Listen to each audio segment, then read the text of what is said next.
quels sont les principaux obstacles que les femmes rencontrent dans leur ministère? Je dirais premièrement les obstacles culturels. Dans notre culture de base, même lorsque on sort d'un contexte purement biblique, la femme est élevée de manière à ce qu'elle puisse se soumettre à l'homme. Lorsqu'on parle de soumission à l'homme, normalement on le sait tous, c'est vraiment dans le cadre du foyer, du mariage. Et parce que la femme grandit avec cette éducation de l'homme est supérieur à la femme, elle garde, ce principe même en dehors du foyer. Je n'ai même pas besoin d'aller dans l'église. Même au boulot, par exemple, les femmes ont tendance à se placer, même pas parce que l'homme veut te dominer. Parce que toi-même, tu te dis que de ta position de femme, tu dois être en dessous. Donc, tu hésites ou tu es réticente à prendre, la fonction qui t'est due, qui t'est imposée. En Occident, par exemple, les choses sont un peu plus différentes parce que aujourd'hui, on montre ou on incite la femme à prendre les devants. Bien sûr, il y a des dérives également qui découlent de ce genre de mouvement, mais on voit plus que la femme occidentale a plus de facilité à s'imposer, même dans l'église aujourd'hui, même dans le ministère. Comment arriver à s'imposer?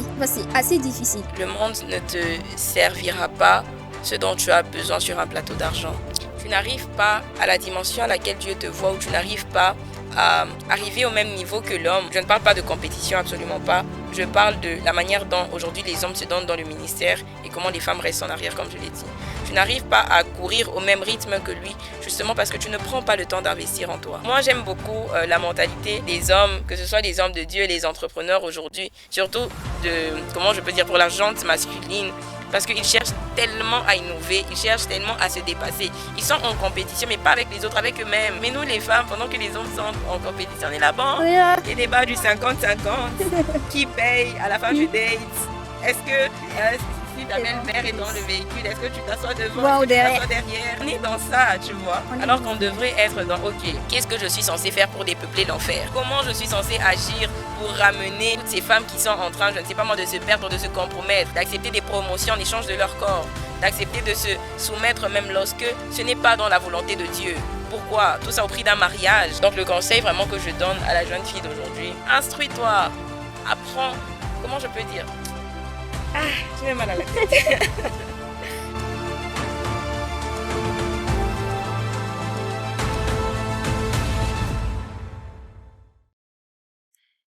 Bonsoir à tous, je vous espère bien portants. Moi, ça va par la grâce de Dieu.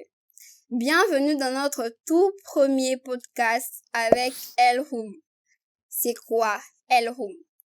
El Room, c'est un espace qui permet aux femmes de s'exprimer. Et j'aimerais remercier le docteur Stan Glory de nous avoir accordé cet espace pour pouvoir nous exprimer. Alors, nous serons en train de décortiquer un sujet assez profond et important qui est le ministère et la femme. Alors, je ne suis pas seule ce soir, je suis accompagnée d'une magnifique femme. Je suis accompagnée d'une personne qui sera en train de nous expliquer, décortiquer ces thèmes. Et je vous assure, et je vous demande plutôt de serrer vos ceintures parce que ça va aller très vite.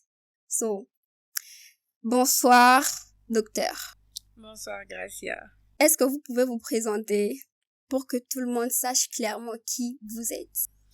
Ok, bonsoir à tous, bonsoir à toutes. Bonsoir. Mon nom est Perrina Baloy.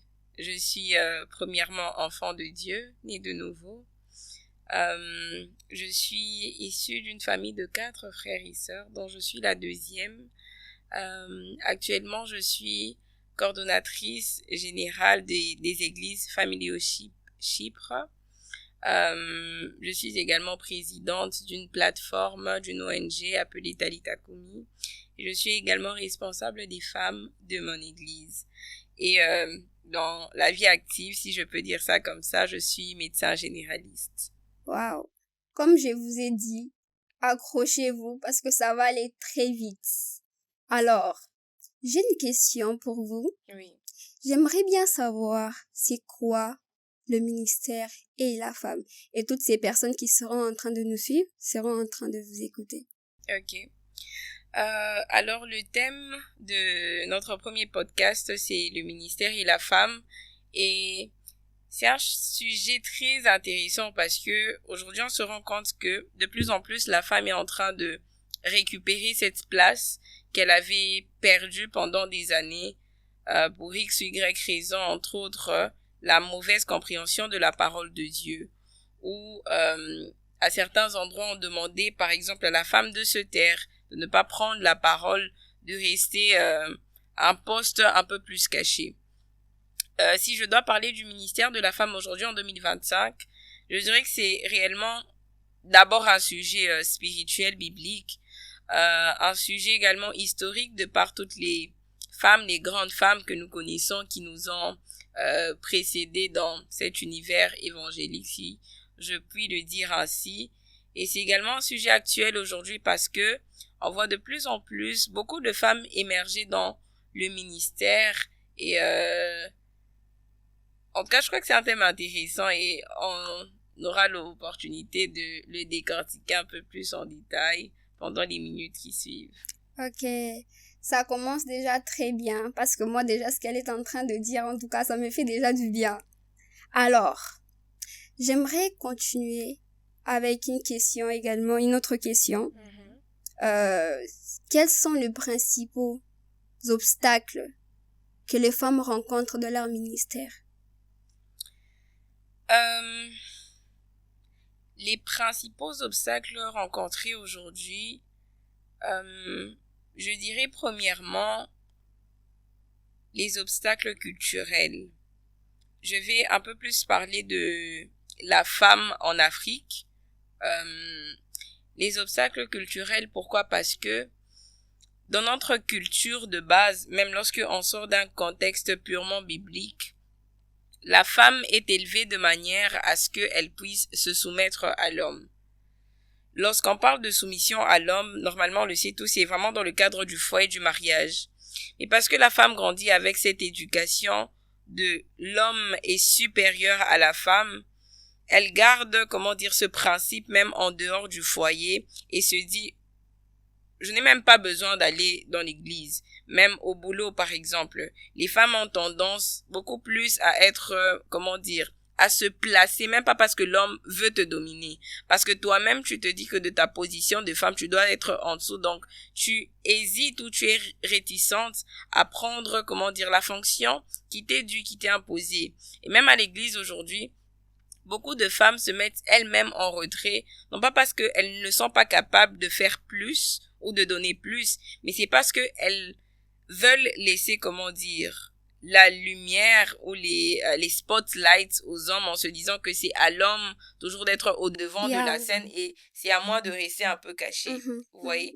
Et je pense que c'est peut-être psychologique ou mental, si je puis dire ainsi, parce que elle est élevée comme ça. En Occident, par exemple, les choses sont un peu plus différentes parce que aujourd'hui, ou depuis quelques années déjà, on montre ou on incite la femme à prendre les devants.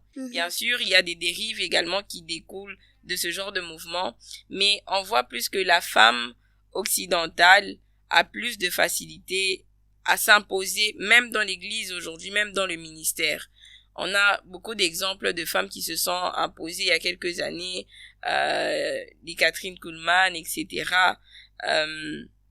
Et de plus en plus aujourd'hui, dans notre génération actuellement, je crois qu'il y a beaucoup de femmes africaines aussi qui se lèvent et qui s'imposent dans le domaine ministériel. Je cite entre autres la femme du pasteur Roland Dallot, par exemple. Il y a la servante de Dieu Grace Coutinho aujourd'hui qui est une figure emblématique de la femme dans le domaine ministériel, vous voyez. Donc, le premier obstacle, comme je l'ai dit, c'est la culture. Le deuxième obstacle qui empêche la femme d'émerger dans le domaine du ministère, je dirais que c'est la limitation qu'elle s'impose elle-même aussi d'une certaine façon. Comment arriver à s'imposer? Comment arriver à s'imposer, parce que c'est assez difficile. Oui. C'est vrai qu'on peut le dire et tout, mais c'est vraiment difficile à ce que ces femmes puissent s'imposer. Vous comprenez un peu? Comment arriver à s'imposer? C'est tout simplement en se mettant dans la tête que si je ne le fais pas, il n'y a personne qui pourra le faire à ma place. Vous voyez? Je rentre dans un contexte purement biblique. Lorsque Dieu crée la femme, il commence d'abord par dire il endort l'homme, il prend une côte, etc. Et juste avant, il est en train de dire que je ferai une aide semblable pour l'homme, n'est-ce pas? Yeah. Lorsque vous voyez l'histoire de la création, lorsque Dieu crée chaque jour, lorsqu'il finit de créer, il dit, la Bible dit, Dieu vit que cela était bon. Il finit jusqu'à ce qu'il arrive au moment où l'homme se sent seul, etc. Et Dieu dit, il n'est pas bon que l'homme soit seul. Vous voyez, lorsque Dieu crée tout ce qu'il y a avant, il dit que c'est bon, il trouve ça bon. Mais lorsqu'il remarque qu'il y a un vide à être comblé, il dit que cela n'est pas bon. Ce vide n'est pas bon. Donc, il y a une place qui doit être comblée. Et aujourd'hui, la femme qui ne sait pas s'imposer, c'est une femme qui ne s'est pas encore rendu compte qu'il y a un vide dans le corps du Christ qui doit être comblé par elle. Vous voyez un peu. Et la première dimension, comme j'étais en train de le dire, de la femme, c'est l'aide semblable. L'aide, en hébreu, si je ne me trompe pas, dans les différentes dimensions de la femme, la dimension de aide, c'est la dimension de Ézer. C'est la première dimension qu'une femme doit avoir. Et lorsqu'elle est une aide pour l'homme, elle est une aide pour l'homme partout. Ça veut dire dans tous les domaines. Dans le foyer comme en dehors, dans la vie active, elle est censée être une aide. La deuxième dimension de la femme, c'est lorsque Adam voit, lorsque Dieu finit de créer Ève, n'est-ce pas? Il dit, voici cette fois-ci la chair de ma chair, l'os de mes os, etc. Et il dit, je l'appellerai, normalement dans, la traduction dans les textes originaux, la deuxième dimension de la femme, c'est Isha. Isha qui veut dire femme. Vous voyez un peu? C'est ça la deuxième dimension de la femme. Donc, on voit d'abord qu'elle est censée être une aide, premièrement. D'abord. Oui. Okay. Ensuite, elle prend la dimension de femme qui est Isha. Et ensuite, la dernière dimension, c'est celle de Ève. Vous voyez, celle qui donne la vie. Ok. Donc, ça veut dire que la femme, normalement, est censée apporter une aide de manière, de manière générale. Ta présence doit être une aide. On est censé sentir que lorsque tu n'es pas là, que cela n'est pas bon, parce que lorsque Dieu s'est rendu compte que tu n'étais pas là, il a vu que dans le jardin, il y avait quelque chose qui n'était pas bon en ces lieux, si je peux dire. La deuxième dimension, la dimension de femme, je dirais, c'est une dimension purement féminine. Ça veut dire que même lorsque tu apportes ton aide, tu n'es pas censé être pareil, l'identique à l'homme. Et la dernière dimension, c'est la dimension de vie. Tu es censé apporter la vie dans ce que tu fais. Et les femmes qui n'arrivent pas à s'imposer ou, je vais pas parler de leadership, mais à manifester leur présence active dans le ministère, ce sont les femmes qui n'ont pas compris toutes ces trois dimensions qu'elles sont censées représenter ou ce plus qu'elles sont censées apporter dans le corps du Christ. Donc, je dirais que c'est vraiment, pour ne pas non plus faire une liste très exhaustive, je dirais que c'est vraiment ça les deux problèmes auxquels la femme dans le ministère est confrontée aujourd'hui. Ok. Waouh. En tout cas, j'ai vraiment appris ce soir. Vraiment appris. Merci beaucoup. Je suis vraiment fascinée quand je me disais waouh. Lorsque vous étiez en train de parler, je me disais waouh. C'est vraiment très beau ce que vous venez de dire. Alors, j'ai une autre question. À laquelle vous pouvez au fait répondre, qui est que faire l'Église pour redonner la place aux femmes? Qu'est-ce que l'Église est censée faire, c'est ça? Pour redonner au fait la place à la femme. Moi, je ne partirais peut-être pas dans le sens où c'est l'Église qui doit redonner cette place à la femme, mais c'est la femme elle-même qui doit récupérer cette place-là. Ok. Parce que je pars du principe que s'il faudrait attendre que l'Église te redonne cette place, c'est comme si tu dépends de tout un système. Yeah. Vous voyez un peu.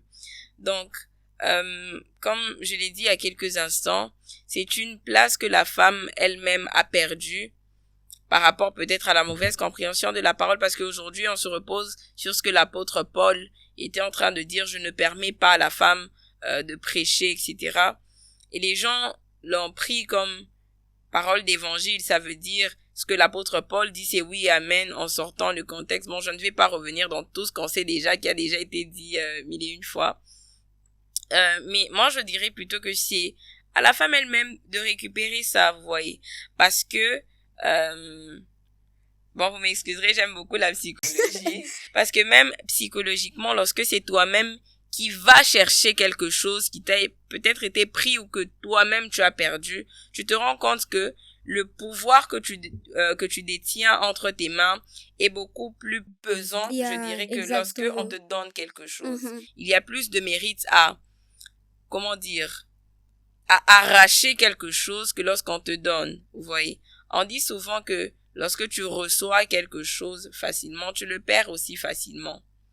Et lorsque la femme se donne le luxe d'attendre qu'on lui redonne cette chose-là, elle a tendance à rester dans son coin. Déjà, de nature, nous-mêmes les femmes, on est, on aime s'asseoir ou se reposer sur nos lauriers en se disant que ça nous est dû. Donc ça reviendra. C'est comme un exemple courant de la vie active lorsque la femme se dit, c'est à l'homme d'aller chercher l'argent à l'extérieur. Moi, je n'ai qu'à être belle et à me taire et j'attends que l'argent soit déposé sur la table. Vous voyez un peu. C'est un peu dans ce sens-là aussi que la femme réfléchit même lorsqu'il s'agit de l'église. Elle se dit, bon, je n'ai qu'à m'asseoir et peut-être que le pasteur va me remarquer, va me donner X ou Y poste à l'église. Et généralement, nous les femmes, on vise une certaine catégorie de postes. Par exemple, on se dit, non, comme je suis une femme, je ne dois être que secrétaire, je ne dois être que protocole du pasteur. Ce n'est pas mauvais, c'est même très bien, mais on a souvent tendance à croire que c'est ça la limite qu'on peut avoir. Alors que l'Esprit Saint sur toi te donne une capacité illimitée, en fait. Et c'est toi-même qui te limites en te disant non, je suis censé juste épauler ou soutenir, peut-être à l'arrière. Bon là, je n'incite pas les femmes à se rebeller à l'église. Non, je vais être pasteur, voilà. Je vais être ceci, cela, non. Lorsque tu sens que tu as cet appel en toi. En fait, imitons les hommes, parce que vous allez vous rendre compte que les hommes sont ceux qui occupent des grandes fonctions dans nos églises aujourd'hui parce que ils font le travail nécessaire derrière. Les hommes se cultivent en lisant des livres, en faisant des recherches, en allant à l'école, en faisant de la théologie, etc. Mais les femmes, qu'est-ce qu'on fait? On se limite peut-être juste à chanter, à modérer, à être juste protocole et c'est tout. Oui. Enfin, je ne dirais pas basique parce qu'il n'y a aucun travail à l'église qui peut être considéré comme basique, mais elles se sont limitées vraiment où on se limite à une certaine catégorie en pensant que le leadership n'est que masculin. Vous voyez un peu. Exactement. Alors que le leadership, surtout dans le ministère, n'a vraiment pas de sexe. Puisque la Bible elle-même, elle dit que je répandrai de mon esprit sur toute chair, pas sur les hommes, pas sur les, je sais pas moi, voilà, que les pasteurs, mais lorsqu'on parle de toute chair, on ne fait exception d'aucun sexe, que tu sois homme ou femme. Parce que je ne pense pas que lorsque l'esprit descend, il regarde, non, ça c'est Gracia, non, ça c'est elle, alors parce que c'est Gracia, je lui donne seulement l'onction de, je ne sais pas moi, de la modération, et ça s'arrête là, non. Gracia peut recevoir également une onction apostolique sur elle, vous voyez un peu. Mais voilà, comme je le dis, les femmes, on ne veut pas aller de l'avant, on veut rester vers l'arrière, compter. Et une chose aussi que je trouve intéressante, que je vois, je ne sais pas si je vais dire un mouvement, mais il y a énormément d'écoles où on apprend à être femme d'un homme de Dieu. Exactement. Vous voyez un peu. C'est un sujet aussi intéressant. Et très intéressant. Moi, j'aime beaucoup ces initiatives. C'est vraiment très intéressant. Mais j'ai vu peu d'écoles qui apprennent aux femmes à devenir des femmes de Dieu. Merci. Vous voyez un peu. La plupart, c'est comment être une bonne épouse d'un homme de Dieu, comment le soutenir, mais comment être toi-même une femme d'homme de Dieu. Vous voyez un peu. Et où sont ces écoles où on apprend également aux hommes qui sont censés épouser des femmes de Dieu et de rester dans l'ombre? Où sont ces écoles également où on enseigne aux hommes d'être les maris ou les époux des femmes de Dieu? Vous voyez un peu. Ce qui fait qu'aujourd'hui, Je reviens même à la toute première question, quelque chose qui limite également la femme dans le ministère, c'est que la femme dans le ministère se bute souvent à un conjoint qui peut éteindre la grâce ou qui peut éteindre en elle ses capacités ministérielles. Parce que peut-être l'homme à côté d'elle ne sait pas la propulser. Parce que peut-être l'homme à côté d'elle ne veut peut-être pas qu'elle soit quelqu'un d'exposé, quelqu'un de public, quelqu'un de la foule, quelqu'un des gens, vous voyez un peu. Parce que aujourd'hui, on attend beaucoup d'une femme, on attend d'une femme d'être à 100% dans son foyer, à 100% dans son travail, à 100% pour ses enfants, son mari, à l'église aussi. Et certains hommes, du coup, se retrouvent peut-être un peu mis à l'écart parce que il n'y a pas suffisamment d'écoles où on apprend la femme appelée au ministère à bien gérer tout ça. Vous voyez un peu. Et donc, je reviens maintenant à la question comment la femme doit faire pour récupérer sa place. Je pense que c'est à elle d'aller la chercher.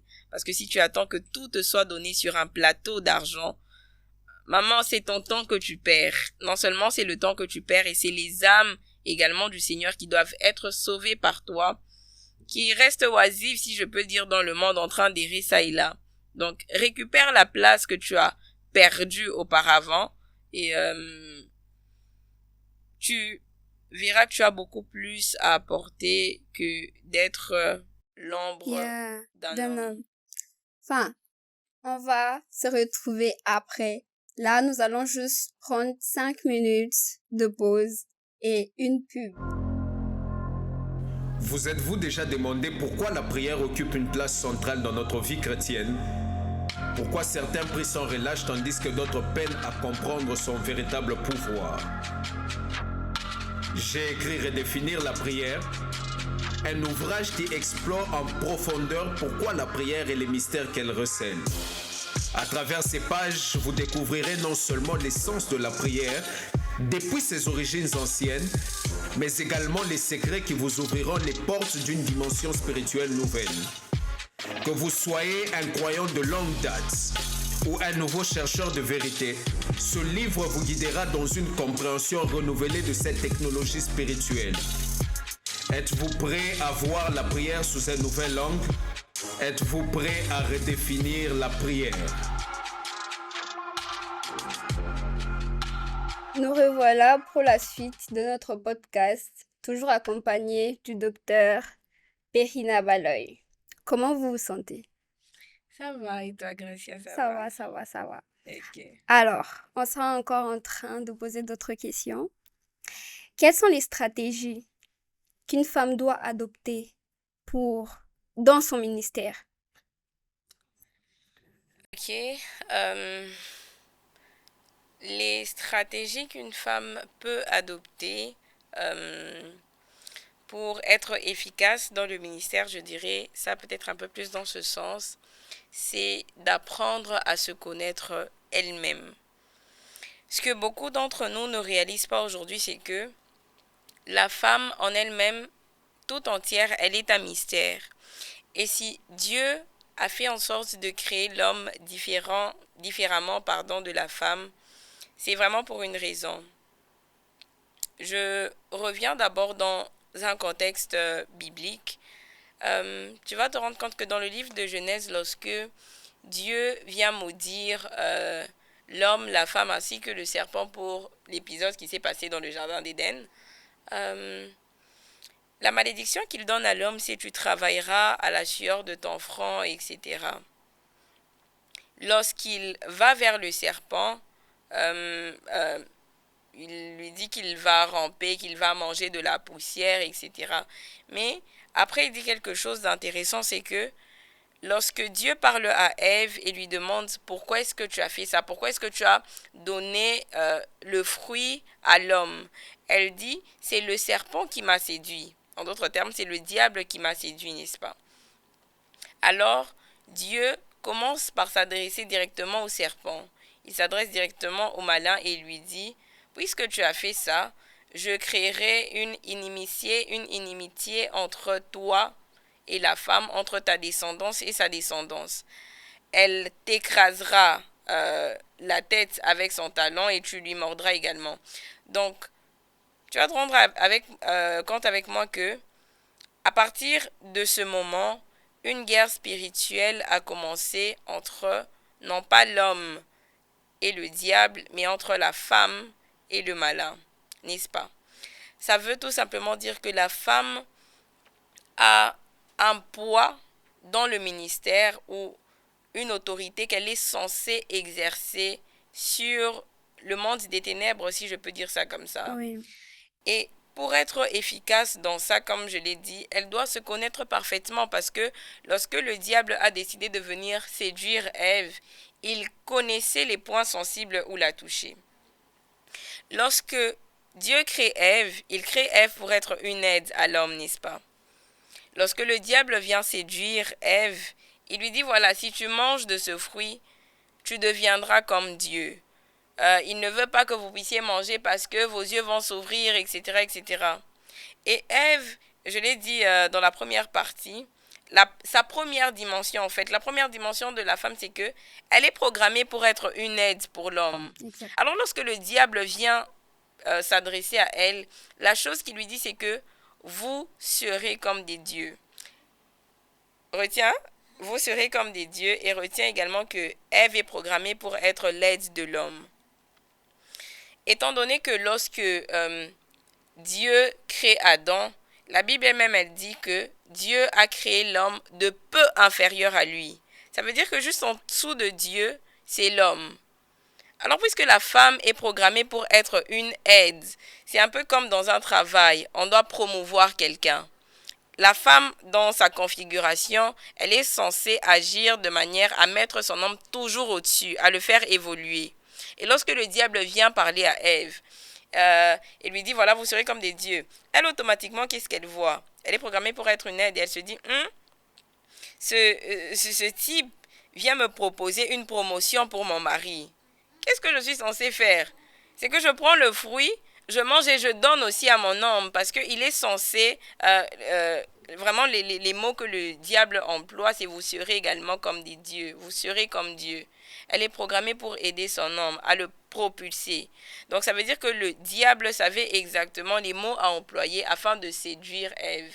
Parce que sinon il aurait séduit Adam. Exact. Mais Adam n'est pas programmé pour, vouloir se placer au-dessus. Et c'est à la femme qu'il va pour dire ces choses-là.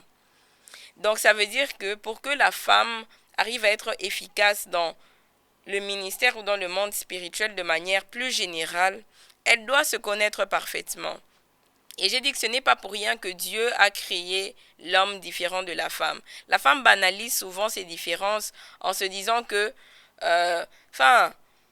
Dieu a commencé par créer l'homme, après il m'a créé moi, donc je ne suis censée que l'aider. Mais comment tu es censé l'aider? Comment tu es censé être une aide? On sort même d'un contexte familial ou d'un contexte de foyer. L'une des différences majeures entre l'homme et la femme, c'est que la femme est capable de procréer, de donner la vie. On entre dans la troisième dimension de la femme que j'ai donnée, n'est-ce pas? Qui est la dimension de la vie. La dimension de Ève. La vie, se donne ou le système de vie qui régit la femme, c'est par rapport à son cycle, n'est-ce pas? Oui. On sait que la femme a un cycle de 30 jours. Je quitte d'abord le domaine spirituel, j'entre dans le domaine médical. Ok. Alors, la première période ou la première partie de son cycle, c'est la phase la partie des menstruations qui dure de 1 à 5 jours, où la femme perd du sang. On retient cette partie, elle est importante. La deuxième partie du cycle, c'est la phase folliculaire, où la femme est censée, se reconstruire après avoir perdu tout ce qu'elle a perdu, etc. Bon, je fais vraiment bref, Oui. pour que ça puisse être clair pour tout le monde. Alors, ces ovaires vont produire un ovule, etc. La troisième partie, c'est la partie de l'ovulation. Exactement, les ovaires ou l'ovaire relâche un ovule qui est censé être fécondé. Et la quatrième partie, c'est la partie lutéale. Alors, la femme, durant ces 30 jours, réagir différemment pendant ces 30 jours. Je pense que les femmes, on se connaît suffisamment. Tu sais que lorsque tu es pendant ta période rouge, entre guillemets, tu es, beaucoup plus émotive, tu as fleur de peau, tu es beaucoup plus sensible, tu te sens vraiment très faible. Donc, on a souvent tendance à rester dans nos chambres, à rester allongé, etc. On se sent vraiment fatigué. Pourquoi? Parce qu'on perd de l'énergie, n'est-ce pas? On retient cette partie. La deuxième phase, la phase folliculaire, donc juste après la période rouge, tu vas te rendre compte que tu as beaucoup d'énergie, tu vois un peu. Juste vraiment quand cette phase finit, tu es très énergétique, tu as beaucoup de choses à faire, tu veux faire des vidéos, etc. Donc, tu es très active. Pendant la troisième phase, la période d'ovulation, tu deviens beaucoup plus belle. Ta peau est plus rayonnante, donc... Hein?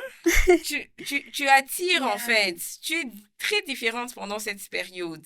Et pendant la dernière phase, juste avant qu'on revienne à la période rouge, tu es un peu plus stable, un peu plus posée. Et ces différences-là ne sont pas créées par hasard en fait. Parce que lorsque Dieu fait les choses, il ne fait rien pour rien. Je reviens à la partie de la période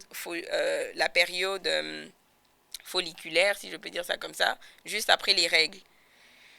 Tu es énergétique, tu as beaucoup d'énergie à dépenser, mais en tant que femme, qu'est-ce que tu fais pendant cette période?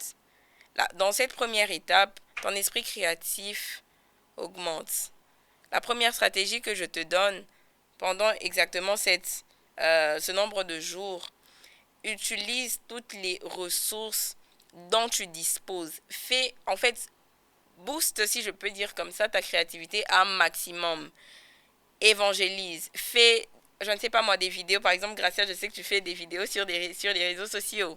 Fais plusieurs vidéos où tu essaies de promouvoir Christ à ton maximum. Tu es, je ne sais pas moi, dans un domaine de stylisme, de modélisme, etc.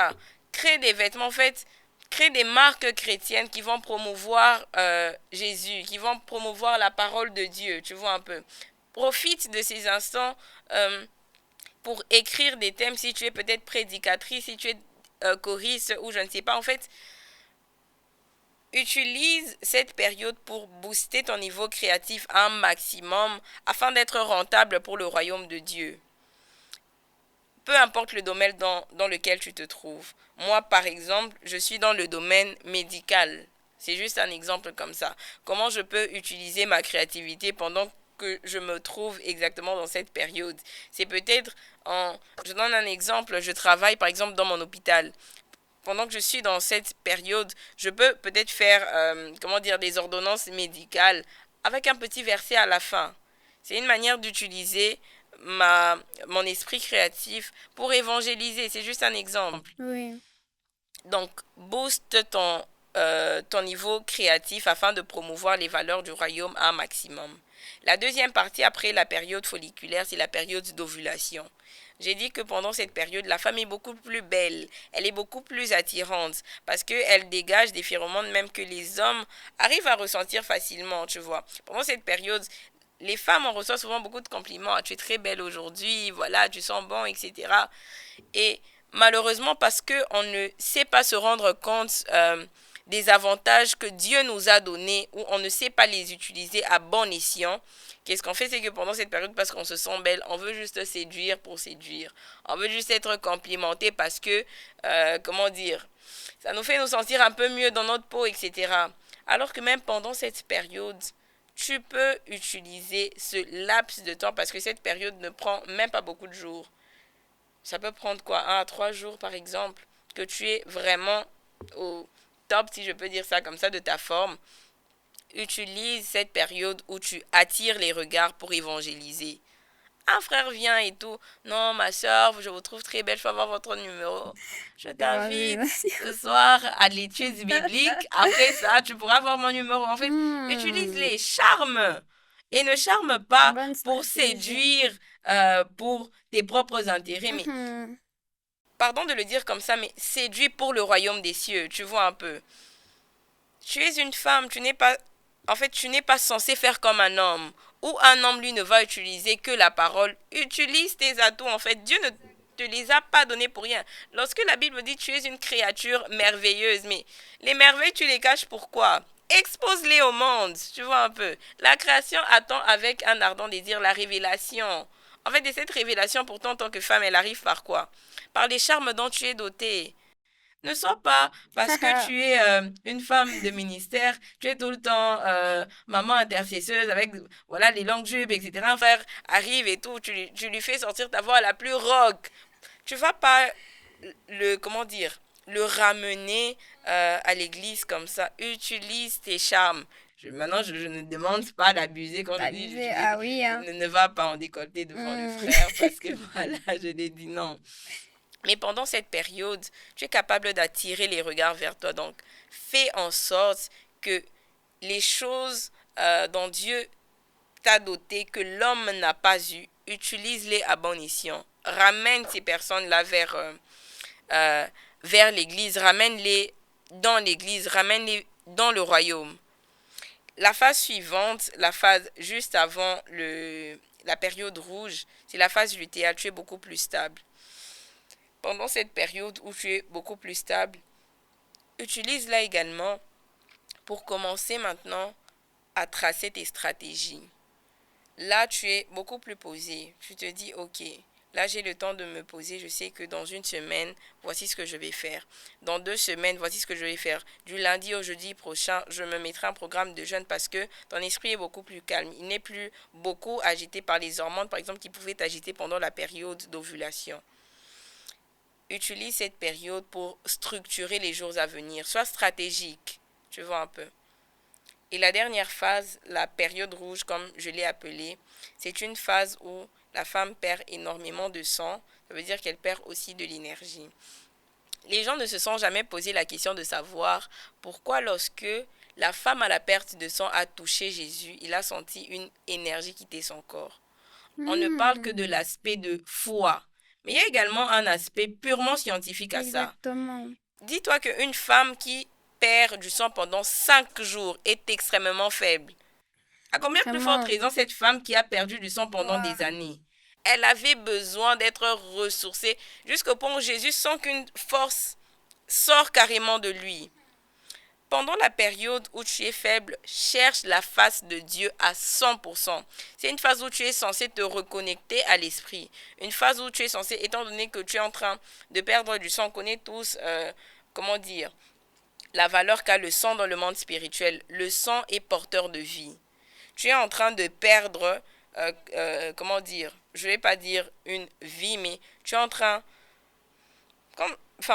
le mot adéquat, c'est vraiment cette force. Tu es en train de perdre énormément de force. Et parce que toi, femme, tu es distraite ou tu ne sais pas utiliser ces temps à bon escient, tu n'es même pas capable de te rendre compte que puisque tu perds de l'énergie, récupère-la dans la prière. C'est un temps où tu es censé être pleinement en intercession pour les phases qui sont en train de suivre après.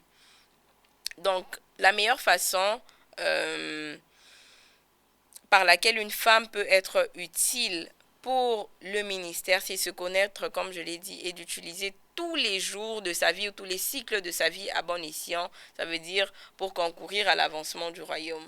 Donc, c'est vraiment important que la femme puisse se connaître en entièreté. Et ça, je parle peut-être juste d'un domaine qui est connaître son cycle. Mais il y a tellement d'autres domaines où la femme ne se connaît pas encore pleinement. Donc, elle n'est pas capable d'exploiter son full potentiel. Tu es réellement une machine de guerre, mais seulement tu ne sais pas où se trouve la gâchette pour appuyer. Exactement. Tu ne sais pas où se trouvent les munitions. Donc, tu ne sais pas comment t'utiliser et tu n'es pas efficace pour le royaume. Donc, c'est important que la femme sache se connaître pour être une âme efficace entre les mains du Saint-Esprit, si je peux dire ça comme ça. Ok, prenons le temps de nous connaître. Parce qu'habituellement, nous sommes à gauche, à droite, on fait tout et tout, mais on n'a pas le temps exactement de nous poser et vraiment commencer à nous observer, là. Oui, exactement, Nous parce observer. que on se dit juste que tu es une côte, mais quand Dieu a tiré cette côte-là, il a façonné cette côte différemment de l'homme, tu vois. Et on a tendance souvent à se dire que, parce que l'homme fait comme ça, je dois faire comme ça. Tu n'es pas censé faire comme l'homme. Tu es censé te connaître et utiliser tes différences justement pour te distinguer aussi. Fais les choses différemment. Qu'on ne te compare pas seulement au pasteur de ton église. soit, comment dire, soit le sujet, ou si je peux mieux le dire, soit l'exemple auquel aussi les hommes ou les autres peuvent se calquer en fait. Parce que tu es différente de l'homme, parce que tu as été créé différemment de lui, tu n'es pas censé agir ou te comporter comme lui-même à l'église. Tu as vraiment un rôle à part entière dans le ministère. Donc, comme tu l'as dit, connais-toi et je pense que tu seras réellement efficace dans ce sens. Ok, merci beaucoup. En tout cas, j'ai beaucoup appris aujourd'hui, hein. On a vraiment beaucoup appris. En tout cas, on a vraiment très bien mangé et tout. Merci infiniment. Et la dernière des questions Oui. que j'aimerais bien vous poser, quel conseil pourriez-vous donner à une femme, une jeune femme qui vous suit ce soir, en quelques mots? Euh, un conseil que je peux donner à une jeune femme ce soir, est-ce que c'est de manière générale ou c'est vraiment dans le ministère? Général. Euh, de manière générale, je pense que ça résume vraiment notre discussion d'aujourd'hui. C'est impose-toi. Le monde ne te servira pas ce dont tu as besoin sur un plateau d'argent. Euh, investis en toi-même parce que, comme je l'ai dit il n'y a pas si longtemps que ça dans la première partie, tu n'arrives pas à, comment dire, à la dimension à laquelle Dieu te voit, ou tu n'arrives pas à arriver au même niveau que l'homme. Je ne parle pas de compétition, absolument pas. Je parle de la manière dont aujourd'hui les hommes se donnent dans le ministère et comment les femmes restent en arrière, comme je l'ai dit. Tu n'arrives pas à courir au même rythme que lui, justement parce que tu ne prends pas le temps d'investir en toi. L'investissement passe par beaucoup de choses. Ça passe, comme je l'ai dit, apprendre à se connaître. Ça passe par l'éducation, ça passe par l'instruction, ça passe par les formations. Il y a beaucoup d'outils aujourd'hui qui sont à nos dispositions. Il y a le berger Sten Glory qui a fait son livre Redéfinir la prière. Est-ce que tu sais prier? J'ai vu des mèmes dernièrement sur les réseaux sociaux en disant c'est bien d'être en couple, mais est-ce que ta chérie sait prier? En fait, c'est bien de se maquiller, c'est bien d'investir sur l'extérieur. Mais après, sur ton intérieur, est-ce que tu investis réellement? Moi, aujourd'hui, même lorsque il m'arrive de discuter avec les femmes de mon église, je leur dis souvent, même lorsque vous êtes appelées à être des prédicatrices, soyez des prédicatrices intelligentes. Allez où on ne vous attend pas. Vous voyez un peu. Oui, oui. Il ne faut pas que lorsqu'on parle de un thème abordé comme la grâce, je ne parle que de la grâce comme une faveur imméritée. Mais c'est une définition très courante, une définition active.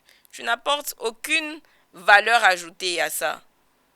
C'est quoi la définition de la grâce selon toi? Est-ce que tu as réellement vécu la grâce de Dieu dans ta vie? Si tu l'as fait, définis la grâce par rapport à ta propre expérience. Tu définis la grâce par rapport à ta propre expérience. Définis aussi la grâce par rapport peut-être aux époques. Une mesure de grâce dans l'époque, comment je peux dire, médiévale, par exemple, une mesure de grâce, c'est quand on t'accorde la vie. Tu es censé mourir parce que tu n'as pas rempli à bien une mission que un roi t'a confiée. On est censé vraiment te décapiter, te couper la tête. Lorsqu'on te fait cette mesure de grâce, on te laisse la vie sauve. Compare la grâce de cette époque à la génération actuelle, par exemple. Aujourd'hui, on est considéré comme la génération Z, la Gen Z, si je peux dire ça comme ça, parce qu'il y a la technologie qui se suit derrière, parce qu'il y a l'intelligence artificielle, etc.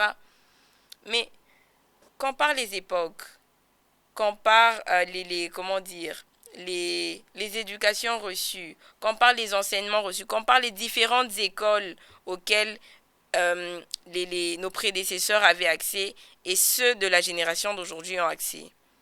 En fait, on ne veut pas pousser notre réflexion loin et on se contente d'être, comment je peux dire, d'être sage, d'être enfermé dans des boxes. On ne veut pas aller chercher plus loin. On ne veut pas aller chercher la face de Dieu dans les profondeurs parce qu'aujourd'hui, même lorsque on est considéré ou on veut être une femme de prière, tu ne veux être une femme de prière que pour intercéder, que pour ton foyer seulement. Mais maman, le monde a besoin de toi. Ne sois pas seulement une femme émotive, c'est le conseil que je donne. Ne sois pas seulement une femme gouvernée par les émotions. Sois une leader dans tout ce que tu fais. Instruis-toi. Apprends. Comment je peux dire? J'ai mal à la tête. En fait, tu as tellement de potentiel, jeune fille, mais tu ne sais juste pas, t'ouvrir. Parce que moi, j'aime beaucoup la mentalité des hommes, que ce soit les hommes de Dieu, les entrepreneurs aujourd'hui, surtout pour la gente masculine, parce qu'ils cherchent tellement à innover, ils cherchent tellement à se dépasser. Ils sont en compétition, mais pas avec les autres, avec eux-mêmes. Mais nous, les femmes, pendant que les hommes sont en compétition, on est là-bas. Oui, là. Les débats du 50-50. Qui paye à la fin du date? Est-ce que si ta belle-mère est dans le véhicule, est-ce que tu t'assois devant? Wow, Est-ce que tu derrière. t'assois derrière? On est dans ça, tu vois. On Alors est qu'on devrait être dans, OK, qu'est-ce que je suis censé faire pour dépeupler l'enfer? Comment je suis censée agir pour ramener toutes ces femmes qui sont en train, je ne sais pas moi, de se perdre, de se compromettre, d'accepter des promotions en échange de leur corps, d'accepter de se soumettre même lorsque ce n'est pas dans la volonté de Dieu. Pourquoi? Tout ça au prix d'un mariage. Un mariage où tu vas entrer, où tu vas souffrir. Vraiment. Même où tu es bien, mais parce que seulement ce mariage t'éloigne de la volonté de Dieu, tu perds tout l'investissement qu'il a placé en toi. Donc le conseil vraiment que je donne à la jeune fille d'aujourd'hui, prends la place qui t'est due, investis en toi, connais-toi, entre également en compétition avec toi-même. C'est vraiment ça le conseil que je pourrais donner. En tout cas, merci beaucoup. Merci pour ces moments forts où nous avons appris, où vous nous avez ouvert les yeux de réellement investir en nous, de nous battre pour être des leaders. Alors, merci d'avoir été nombreux à suivre cette émission. N'oubliez pas de liker, de partager et de commenter. À bientôt!